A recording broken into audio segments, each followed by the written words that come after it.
This project, put simply, is about the Bible. It begins with the realization that the Bible has had a remarkable career in world history. Against difficult odds, it became the central text of Western culture and, accordingly, the chief repository of wisdom for revolutions, movements, kingdoms, and communities in Europe, the Middle East, North Africa, and the Americas over the span of 2 millennia. My contribution to the Finding Wisdom project is to bring the world's extraordinarily rich encounter with the Bible into contact with our own efforts to answer the great question posed in the Bible itself. But where shall wisdom be found, and where is the place of understanding? So as I said, I do history of biblical interpretation, and this is a new and interdisciplinary field which is growing. It draws on theology, biblical studies, and a good deal of intellectual and cultural history. Okay, now for an overview of the project. We'll proceed in 2 phases, an analytical phase and the constructive phase.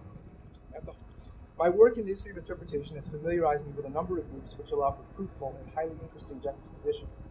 Each group consists of 2 or 3 communities that are contemporaneous or nearly so, but different from each other in significant ways. This will allow for meaningful historical contrasts and comparisons within each of the 5 epochs: ancient, early medieval, later medieval, early modern, and modern. Okay, case study number 1, ancient sectarians.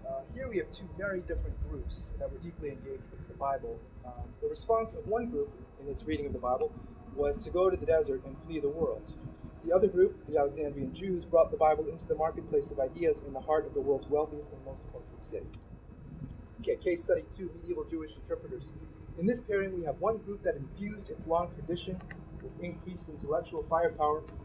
Another rejected the same tradition and clung to the Torah alone. Case study 3. This compares spiritual reading practices rooted in communal prayer to the scholastic interpretation that took shape in universities. Case study 4, Protestant Reconstructionists. In this pair, we have a group of intensely learned theocrats on the one hand and the worldly conflicted burghers of the Dutch Republic on the other. Case study 5, the last one. This study compares pietists, who I describe as academically oriented social activists, with biblical critics who were the first scientific scripture scholars. So these case studies permit the development of a typology of groups based on 3 criteria. The first is correlation. This is an internal criterion and concerns the degree of correlation between a group's aspirations on the one hand and its historical realizations on the other. Adaptation is a measure of the group's level of success in meeting discrete historical challenges in its own time. For example, those posed by military conflicts, political pressures, cultural diffusion, and economic realities.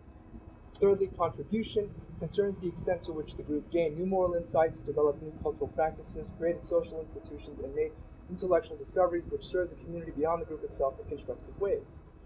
So finally, the project includes a constructive phase in which I will harvest insights gained from the case studies and turn to contemporary questions. The stakes, I believe, in biblical interpretation are high.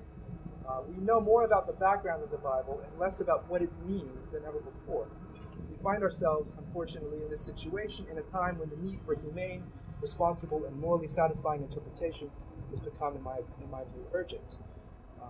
Thus, I believe the Finding Wisdom project to be a timely one, and I wish it the highest possible success. Thank you for your attention, and best wishes for productive conference.